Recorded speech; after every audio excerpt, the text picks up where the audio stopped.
نحمده ونصلي ونسلم على رسوله الكريم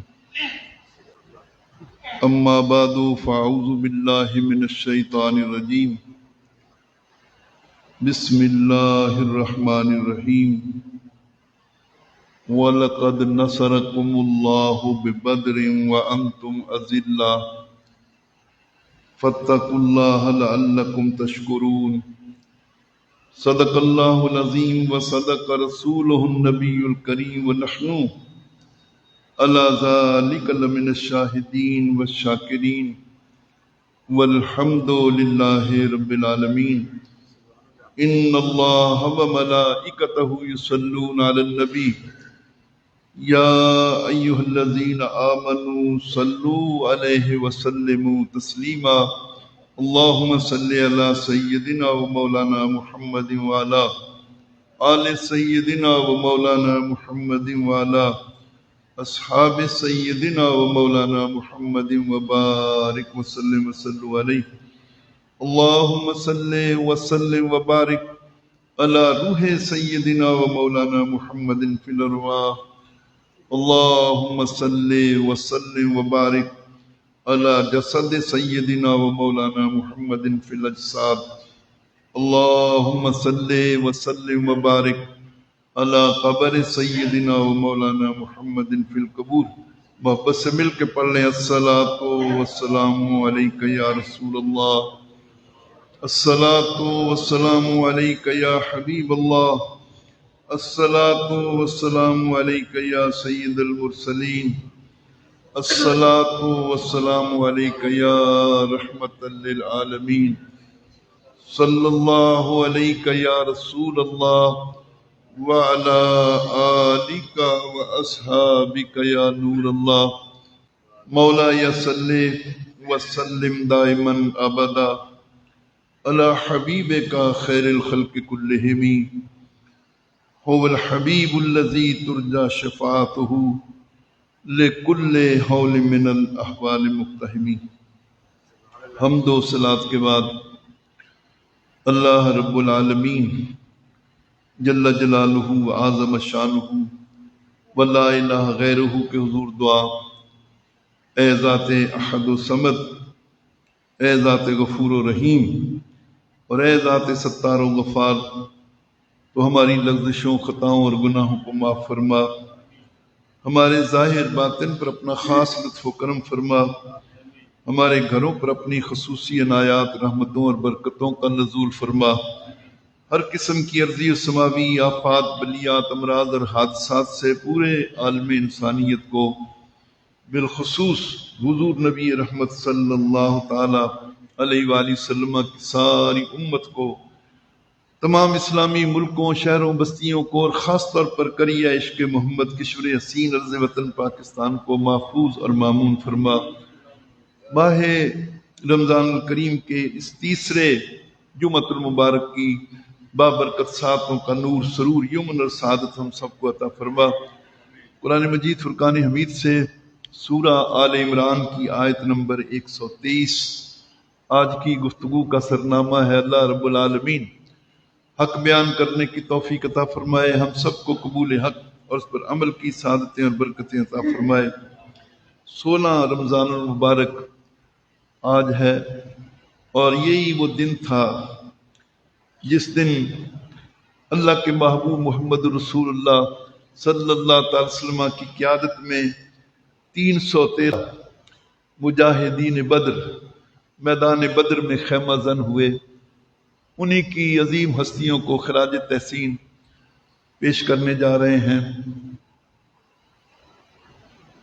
ارکان اسلام میں جہاد کی کیا حیثیت ہے اور جہاد کا کیا معنی اور مفہوم ہے، یہ بڑی لمبی تفصیل ہے اور اس کو سمجھنے کی بڑی ضرورت ہے۔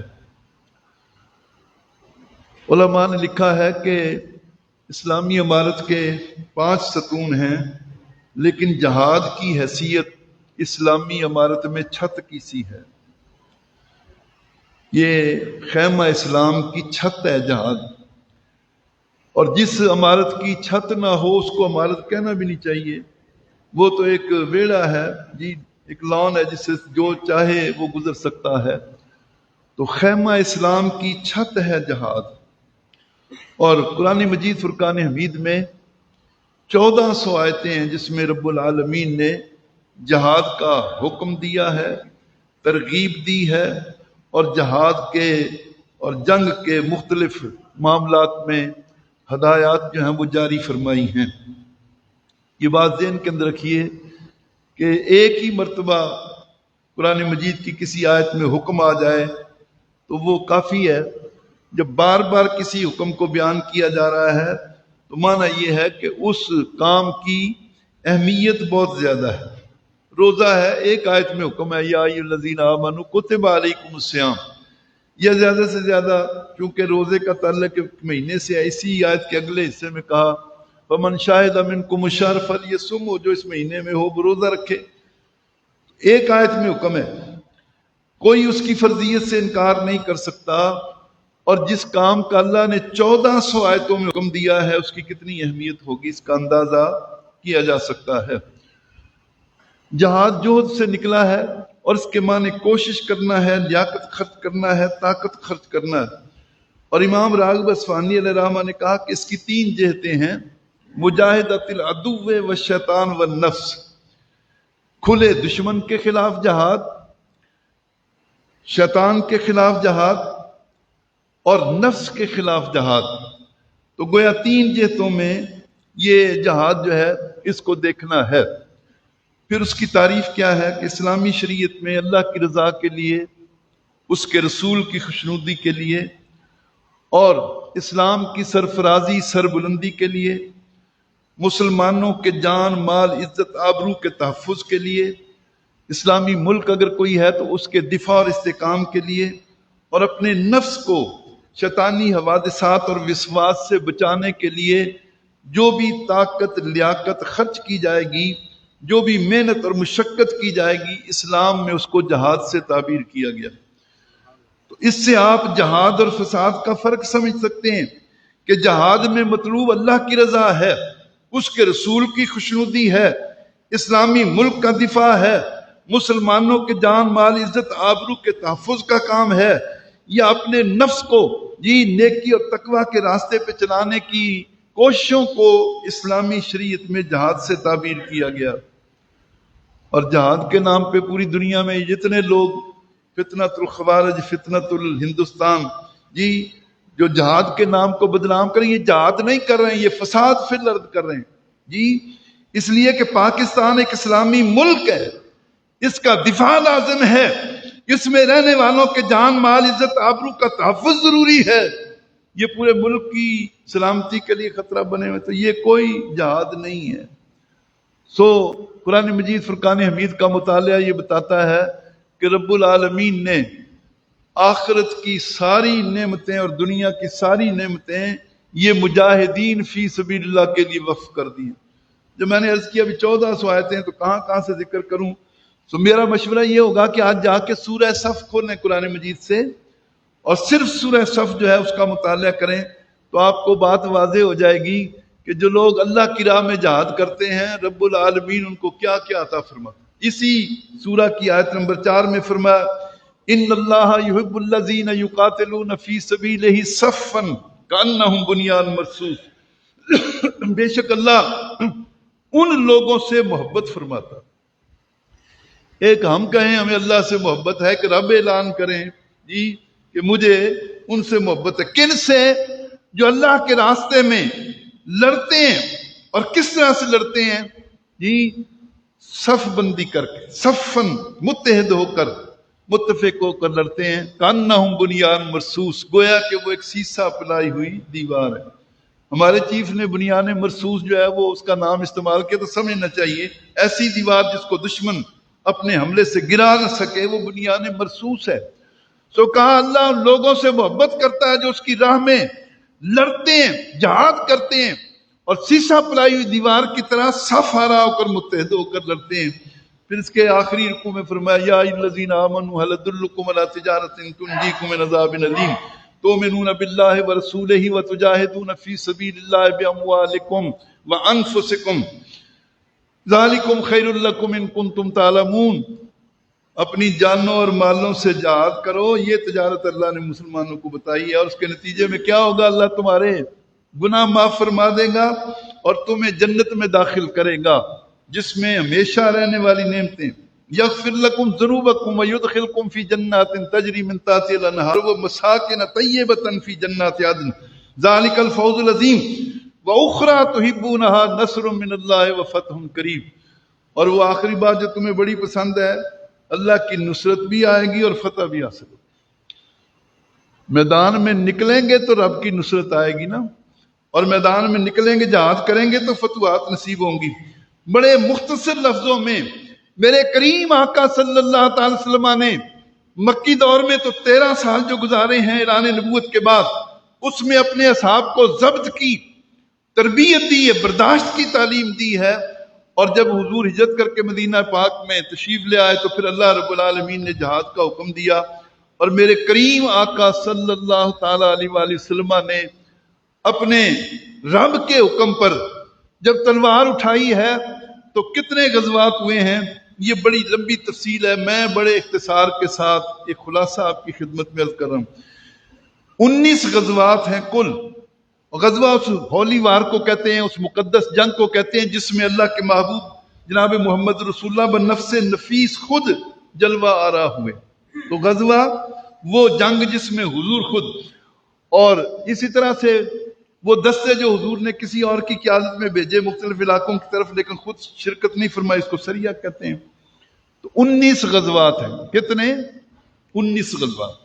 اور ان 19 غزوات میں سے صرف 9 غزوات ایسے ہیں جن میں لڑائی تک نوبت آئی ہے، باقیوں میں لڑائی نہیں، یا دشمن سے صلح ہو گئی، یا دشمن میدان چھوڑ کے بھاگ گیا، علاقہ خالی کر دیا۔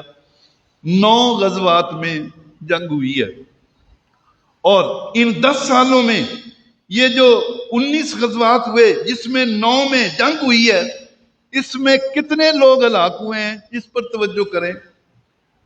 کل 1018 آدمی وہ جان سے گئے ہیں اس 10 سالہ جہاد کی مدنی جد و جہد میں اللہ کے محبوب جناب محمد رسول اللہ صلی اللہ علیہ وسلم۔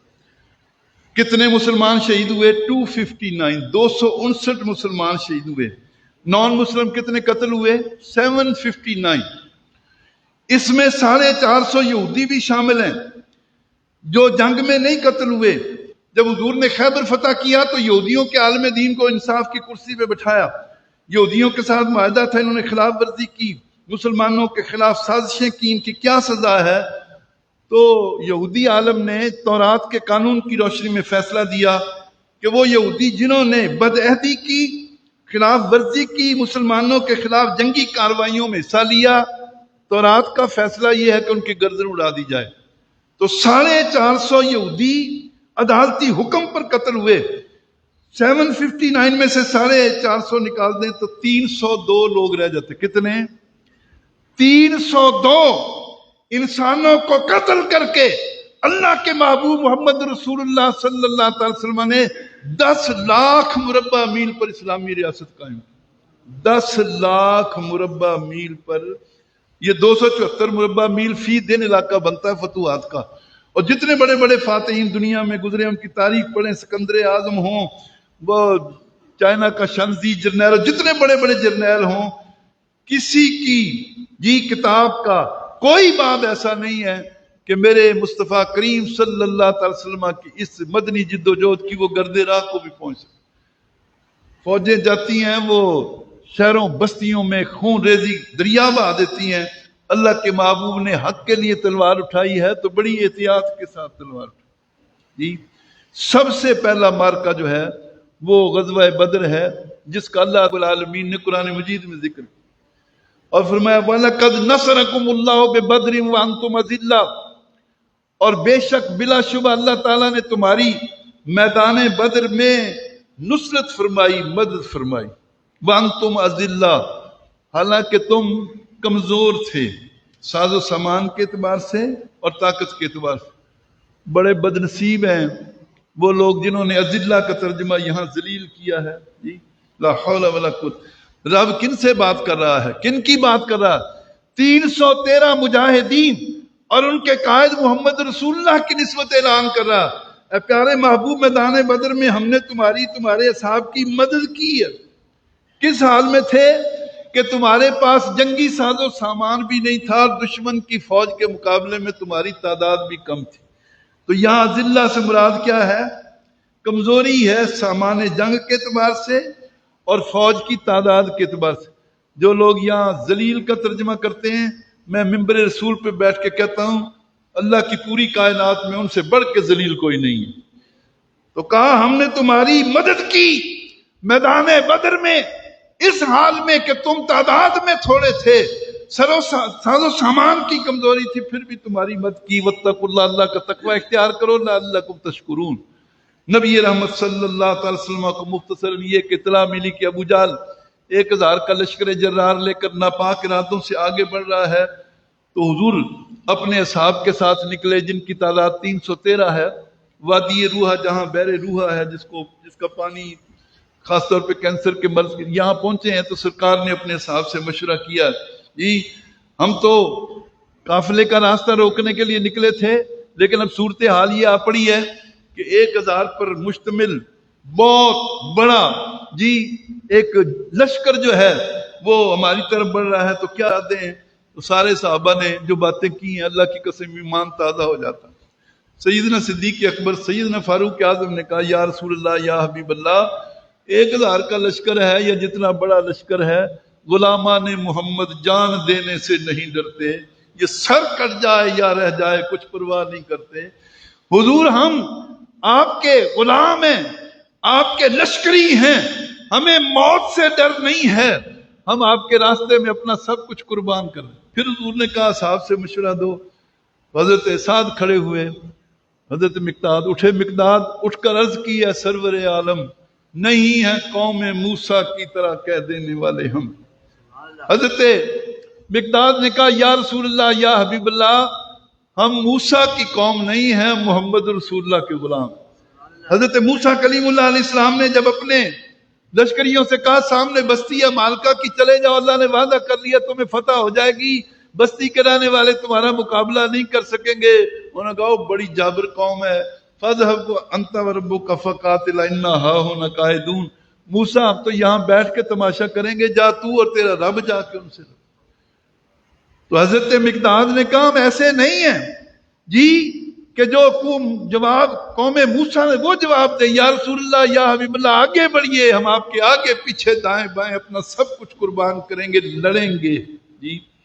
پھر حضور نے کہا مشورہ دو، تو اشارہ تھا انصار کی طرف، تو حضرت معاذ بن سعد بن معاذ رضی اللہ تعالیٰ انہوں نے انصار کی نمائندگی کرتے ہوئے کہا یا رسول اللہ، یا حبیب اللہ، تعالی اللہ، یہ شیوا ہی نہیں ہے با وفاؤں کا، پیا ہے دودھ ہم لوگوں نے غیرت والی ماؤں کا۔ قریش مکہ تو کیا چیز ہیں دیووں سے لڑ جائیں، سنانے نیزہ بن کر سینہ باطل میں گڑ جائیں۔ یا رسول اللہ، یا حبیب اللہ، ہم نے غیرت والی ماؤں کا دودھ پیا ہے، یہ تو مکہ کے قریش ہیں، جنات کی فوجیں بھی ہوں تو ہم ٹکرا جائیں ان سے، ہم کسی صورت میدان سے بھاگیں گے نہیں۔ تو یہ وہ جذبات تھے قربانی کے، اظہار کے، صحابہ کرام علیہ رضوان کے دلوں میں۔ پھر اللہ رب العالمین کی نصرت نے ان کو اس میدان میں فتح سے ہمکنار کیا۔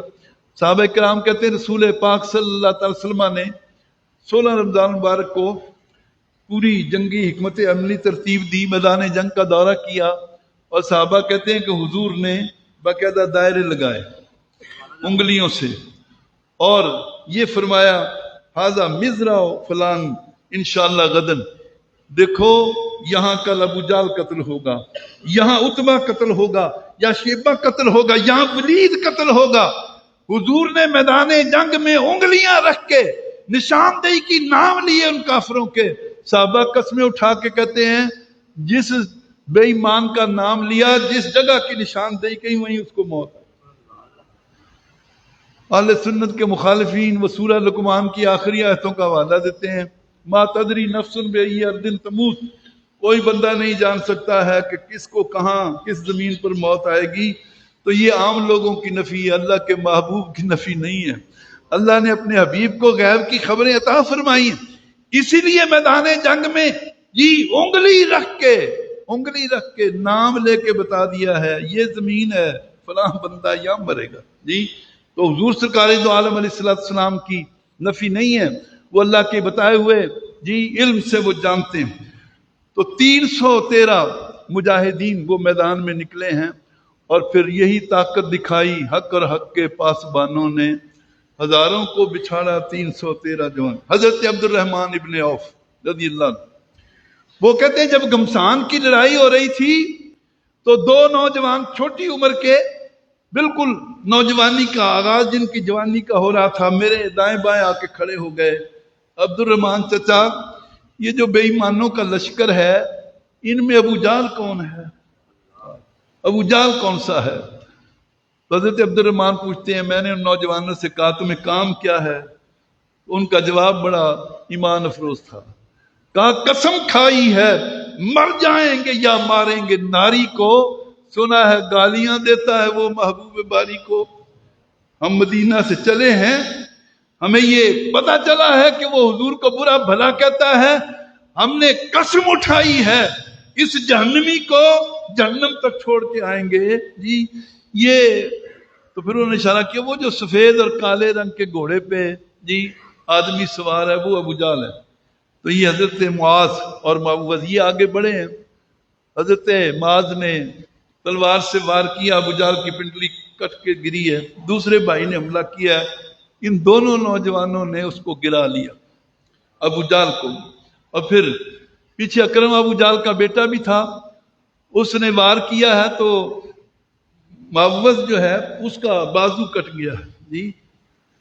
جب جنگ ختم ہوئی ہے تو وہ نوجوان اپنا کٹا ہوا بازو اپنے کندھے پہ رکھ کے اللہ کے محبوب کی خدمت میں حاضر ہو کے عرض کرتا ہے یا رسول اللہ یا حبیب اللہ، جس شخص کو آپ نے اس امت کا فرعون قرار دیا اور موسیٰ کے فرعون سے بدتر قرار دیا، اس بے ایمان ابو جہل کو ہم دونوں بھائیوں نے قتل کیا، ہم دونوں بھائیوں نے قتل کیا ہے۔ کہا پہلے حملہ کس نے کیا تھا؟ تو کہا جو بڑا بھائی ہے معاذ اس نے حملہ کیا تھا، تو ساز و سامان اس کو دے دیا۔ کہا حضور میرا بازو کٹ کے لٹک گیا تھا، میں نے وہ نیچے پاؤں کے رکھ کے اتار دیا کہ جنگ میں حائل ہوتا ہے، میرا بازو قربان ہوا ہے۔ تو کہا اگر تمہیں بازو کٹانا آتا ہے تو اللہ کے محبوب کو جوڑنا بھی آتا۔ آپ نے اس کٹے ہوئے بازو کو جسم کے ساتھ لگایا ہے، اور لگانے کے بعد اپنے لعاب دہن سے آپریٹ کر دیا ہے، وہ کٹا ہوا بازو جڑ گیا، کٹا ہوا بازو جڑ گیا۔ یہ اللہ کے محبوب جناب محمد رسول اللہ صلی اللہ تعالی وسلم کا شان، یہی طاقت دکھائی حق اور حق کے پاسبانوں نے، ہزاروں کو بچھاڑا 313 جوانوں، 70 بے ایمان قتل ہوئے، 70 گرفتار ہوئے، 14 مسلمان شہید ہوئے ہیں، اور ان شہداء کی وہ یادگاریں بھی وہاں موجود ہیں، ان کے مقابر بھی موجود ہیں۔ میں 1981 میں پہلی بار میدان بدر شہداء کی حاضری دی تھی، میرا ایک روحانی تعلق ہے، قلبی تعلق ہے، جب بھی گیا ہوں آتے ہوئے جاتے ہوئے میں نے وہاں حاضری دی۔ اس پچھلے رمضان میں بھی میں 15 کو مدینہ پاک پہنچا، 16 کو عمرہ کیا، تو 17 کو واپسی پہ پھر میں عصر کے وقت ان شہداء کے قدموں میں کھڑا تھا، تو وہاں لمبی حاضری دی۔ تو پھر ہمارا جو ٹیکسی ڈرائیور نے کہا یہاں سے دور ہے بہت مدینہ پاک، تو وہاں تک پہنچتے پہنچتے جو ہے وہ پھر افطار ہو جائے گی اور راستے میں یہی افطاری کریں۔ تو وہ سامنے ہی کوئی کسی نے اپنے گھر کے سامنے کچھ میزیں رکھی ہوئی تھی، کرسیاں رکھی تھی، اس پہ ہم بیٹھ کے کھانا لے ہی آئے تھے ہوٹل سے۔ ساتھ والے پلازے سے 2 نوجوان آئے، آپ مہمان لگتے ہیں، یہ ہم آپ کو افطار پیش کریں۔ تو میرا دل یہ کہتا ہے شہدائے بدر کی روحوں نے تصرف کیا ہے، ہم سے محبت کرنے والا آیا ہے، افطاری تو ہونی چاہیے۔ تو پھر انہوں نے وہ کھانا پیش کیا۔ تو میں کہنا یہ چاہتا ہوں یہ 14 شہداء اس وقت پوری روئے زمین پر 56 اسلامی ملک ہیں اور 1 ارب 80 کروڑ سے زائد مسلمان ہیں، دنیا کا سب سے زیادہ تیل، دنیا کی سب سے زیادہ گیس، دنیا کی سب سے زیادہ دولت دنیا کے سب سے زیادہ وسائل مسلمانوں کے قبضے میں ہیں. یہ قیامت تک مسلمانوں کو، اسلام کو جتنی بھی فتوحات حاصل ہوں گی، یہ ان 14 شہیدوں کے خون کا صدقہ ہے. یہ ان کے خون شہادت کا فیضان ہے جو قیامت تک جاری رہے گا، قیامت تک جاری رہے گا. حضرت عبداللہ بن مسعود حضور کے صحابی ہیں، بڑے دبلے پتلے سے، کمزور سے. وہ کسی کام سے گئے ہوئے تھے، حضور نے ان کو کسی کام کے لیے، جب وہ واپس آئے تو جنگ ختم ہو گئی تھی. کہا یا رسول اللہ، یا حبیب اللہ، میں آپ کا حاضر باش خادم ہوں، ہر وقت آپ کے دروازے پہ بیٹھا رہتا ہوں، جو ڈیوٹی آپ دیتے ہیں میں وہ ڈیوٹی کرتا ہوں. یہ مارکا کفر اور اسلام کا پہلا مارکا جس کو قرآن نے بدر الفرقان کہا، اس مارکے سے میری غیر حاضری میرے لیے بڑے قلق کا باعث ہوگی. حضور نے فرمایا تم 313 مجاہدین میں شامل ہو، جاؤ تلوار اٹھاؤ، دیکھو زخمیوں میں اگر کوئی آدمی تڑپ رہا ہے، ابھی اس کے جسم میں جان باقی ہے، اس کا سر کاٹ کے لے آؤ، تم بھی مجاہدین میں شامل ہو. حضرت عبداللہ بن مسعود رضی اللہ عنہ وہ کہتے ہیں جب میں میدان بدر میں آیا تو میں نے دیکھا ابو جہل ابھی تک سسکیاں لے رہا ہے، اس کی روح نہیں نکلی ہے، تڑپ رہا ہے. میں اس کے سینے پہ بیٹھ گیا. اس نے کہا کون ہے؟ کہا میں عبداللہ بن مسعود ہوں. یاد کرو، یاد آیا تمہیں جب سورہ رحمان نازل ہوئی مکہ مکرمہ میں تو اللہ کے محبوب محمد رسول اللہ صلی اللہ تعالی وسلم نے اعلان کیا میرے اصحاب میں سے کوئی ہے جو سورہ رحمان کو کعبۃ اللہ الکریم کے سامنے کھڑے ہو کے کفار کو سنا دے، کفار کو سنا دے. حضرت عبداللہ بن مسعود کہتے ہیں کہ میں نے کہا یا رسول اللہ میں جاتا ہوں. تو کہا کہ جب میں نے سورہ رحمان سنائی تو ابو جہل غصے میں بھرا ہوا آیا اور میرے منہ پہ تماچا مارا جس سے میرے کان کا پردہ پھٹ گیا. بہت تکلیف ہوئی، بہت مارا جی. سو کہا اللہ رب العالمین کی شان دیکھیے، بے ایمان جس آدمی کے سینے پہ چڑھ کے تو تھپڑ مار رہا تھا، آج وہی رسول اللہ کا غلام تیرے سینے پہ بیٹھا ہوا ہے، اور کیا کرنے لگے ہو؟ کہ بے ایمان تیرا سر کاٹنے لگا ہوں. اور کیا کرنے لگا ہوں؟ ابو جہل کیا کہتا، اچھا پھر کندھوں کے قریب سے سر کاٹنا تاکہ جب کٹے ہوئے سر رکھے جائیں تو پتہ چلے ابو جہل کا سر ہے. ایسا بے ایمان. اس لیے تو حضور نے فرمایا یہ میری امت کا فرعون ہے اور موسیٰ کی امت کے فرعون سے زیادہ خطرناک ہے، زیادہ. تو وہ کاٹا سر انہوں نے. تو پھر جیسے میں نے بتایا بھی کمزور سے آدمی تھے، اٹھا نہیں سکے، تو تلوار سے کان میں سوراخ کیا، رسی باندھی اور گھسیٹ کے ابو جہل کا سر حضور کے قدموں میں لا کے رکھا. جب وہ گھسیٹ کے ابو جہل کا کٹا ہوا سر لا رہے تھے تو جبریل آ کے کھڑا ہو گیا، سامنے کھڑا ہو کے مسکرانے لگا اور کہا یا رسول اللہ، یا حبیب اللہ، اللہ نے مجھے آسمانوں سے بھیجا، اللہ نے مجھے آسمانوں سے بھیجا ہے. اور اب پوچھتا ہے عبداللہ بن مسعود، تیرے کان پہ تھپڑ مار کے ابو جہل نے جو پردہ ضائع کیا تھا اللہ نے کیسا بدلہ لیا ہے؟ تیرے ہاتھوں سے کان بھی کٹے ہیں، سر بھی کٹا ہے، اور تو گھسیٹ کے حضور کے قدموں میں لے آیا. تو سرکار دو عالم صلی اللہ تعالی علیہ وآلہ وسلم نے میدان بدر کے ان ایام کے اندر کس بہادری کے ساتھ اپنے مجاہدین کو لڑایا ہے. وہ جنگی ماہرین کہتے ہیں کہ 313 کی فارمیشن میں کھڑا کیا ہوا ہے. یہ تعداد میں 313 تھے، کافروں کو 3313 دکھائی دے رہے.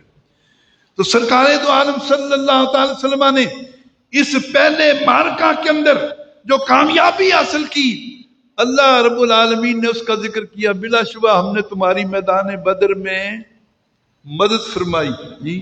اور کم من فئۃ کثیرۃ غلبت علی فئۃ کثیرہ، یہ اللہ کی شان ہے کہ بے شمار انسانی تاریخ میں ایسے لمحے آئے ہیں کہ چھوٹے لشکروں نے بڑے لشکروں کو شکست فاش دی ہے جی. چھوٹے لشکروں نے بڑے لشکروں کو وہ دھول چٹائی ہے.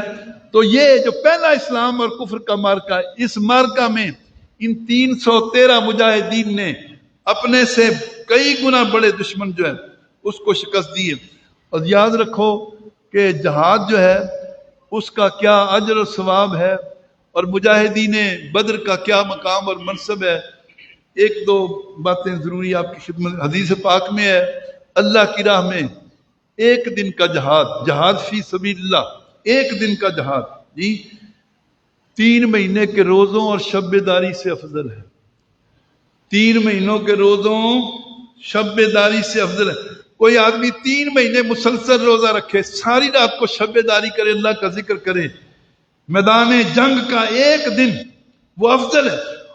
میدان جنگ کی ایک رات دشمن کے سامنے کھڑے ہو کے پہرا دینا، کسی بھی لمحے گولی یا وار جو ہے وہ انسان کی جان لے سکتا ہے، یہ بڑی مشکل کام ہوتا ہے۔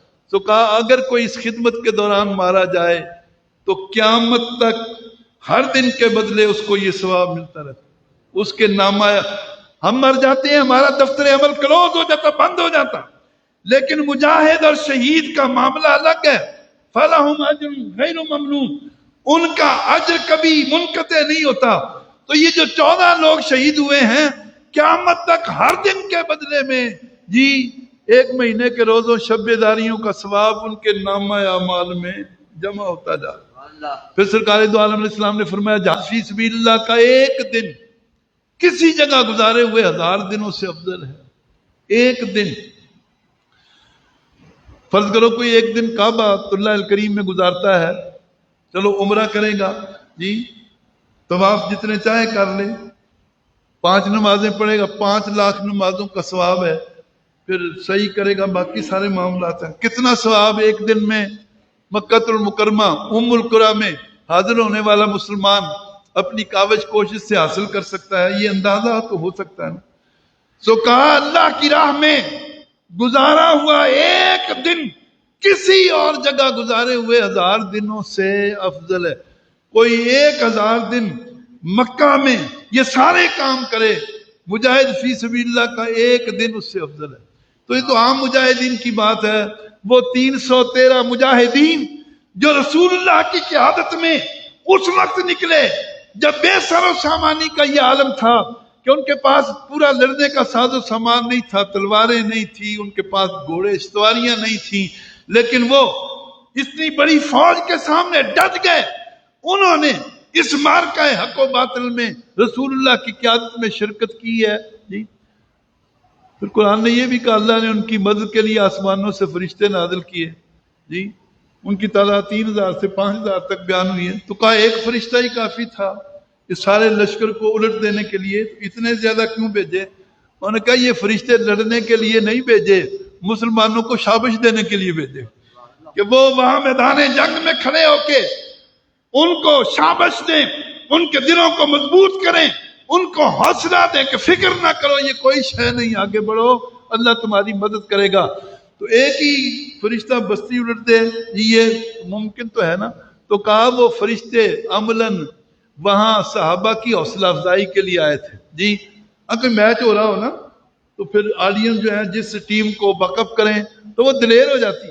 تو یہ فرشتے ضرور آئے، 3000 آئے، بعد میں تعداد 5000 ہو گئی، پر لڑے یہ 313 مجاہدین ہیں، اور یہ فرشتے ان کو قوت دیتے تھے، حوصلہ بڑھاتے تھے اور ان کی وہ اس انداز میں اخلاقی مدد کرتے تھے۔ تو سرکار دو عالم صلی اللہ، پھر علماء نے لکھا ہے کہ وہ فرشتے جو جبریل کی قیادت میں میدان بدر میں اترے، وہ فرشتے جو باقی ہیں ان سے افضل ہیں، ان سے افضل ہیں۔ کیوں افضل ہیں؟ کہ وہ میدان بدر میں رسول اللہ کے لشکر کی تائید کے لیے اترے۔ تو وہ فرشتے باقی سارے کے سارے ان فرشتوں کے برابر نہیں ہو سکتے ہیں جو میدان بدر میں اترے تھے، اور جنہوں نے خود رسول اللہ کی قیادت میں میدان بدر میں عملی طور پر کفر اسلام کے اس معرکے میں حصہ لیا ہے۔ قیامت تک ان 313 اور 14 شہیدوں کا مقابلہ بھی کسی اور دوسرے بندے سے نہیں کیا جا سکتا۔ اللہ ان کے درجات کو بلند فرمائے، اور اللہ کریم ماہ رمضان کے صدقے ہمیں ان شہدائے بدر کے راستے پر چلنے کے لیے قوت، طاقت، توانائی عطا فرمائے۔ وما علینا